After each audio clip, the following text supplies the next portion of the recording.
2024 में अमेरिका ने officially warn किया कि एक Chinese cyber espionage group salt typhoon कथित तौर पर यूएस टेलीकॉम सिस्टम तक पहुंच बना चुका था। रिपोर्ट्स में कहा गया कि एफबीआई के सर्विलेंस इकोसिस्टम तक भी रिस्क क्रिएट हो गया था। यानी इमेजिन करो, अमेरिका जिन लोगों को सीक्रेटली मॉनिटर कर रहा था, उनकी इंफॉर्मेशन तक पोटेंशियली लीक हो सकती थी।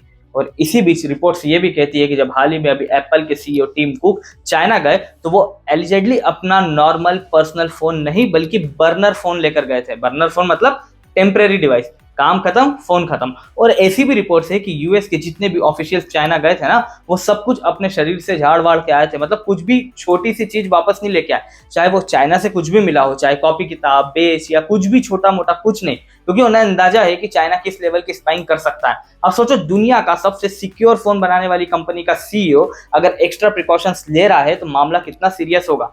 असल डर सिर्फ हैकिंग का नहीं है, असल डर है मॉडर्न सर्विलेंस टेक्नोलॉजी का। आज स्पाइंग सिर्फ फोन हैक करके नहीं होती, इंटेलिजेंस वर्ल्ड में पैसिव लिसनिंग डिवाइसेस जैसी टेक्नोलॉजी सालों से एग्जिस्ट करती है। इमेजिन करो, एक माइक्रोस्कोपिक मेटेलिक वायर इतनी पतली कि आंखों से दिखे भी नहीं, उसमें बैटरी नहीं, इलेक्ट्रिसिटी नहीं, इसलिए डिटेक्ट करना ऑलमोस्ट इम्पॉसिबल। लेकिन आपकी आवाज से उसमें टीनी वाइब्रेशंस पैदा हो सकती है, और थ्योरेटिकली कोई दूर बैठा इंसान रेडियो फ्रिक्वेंसीज या माइक्रोवेव सिग्नल्स की मदद से उन वाइब्रेशंस को रिकंस्ट्रक्ट कर सकता है।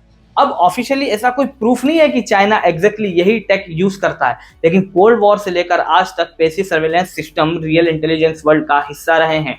यही वजह है कि रिपोर्ट्स के मुताबिक कई US official sensitive foreign visit से लौटते समय gifts, USB cables, badges, chargers, यहाँ तक कि छोटी एसेसरीज तक अवॉइड करते हैं, क्योंकि मॉडर्न स्पाइंग में खतरा सिर्फ फोन में नहीं होता, कभी चार्जर में, कभी वाईफाई में और कभी इनविजिबल सिग्नल में भी हो सकता है। और सॉल्ट टाइफून केस ने एक चीज साफ कर दी, फ्यूचर वॉर सिर्फ गन्स से नहीं, डेटा, टेलीकॉम नेटवर्क्स और सर्विलेंस सिस्टम से लड़ी जाएंगी।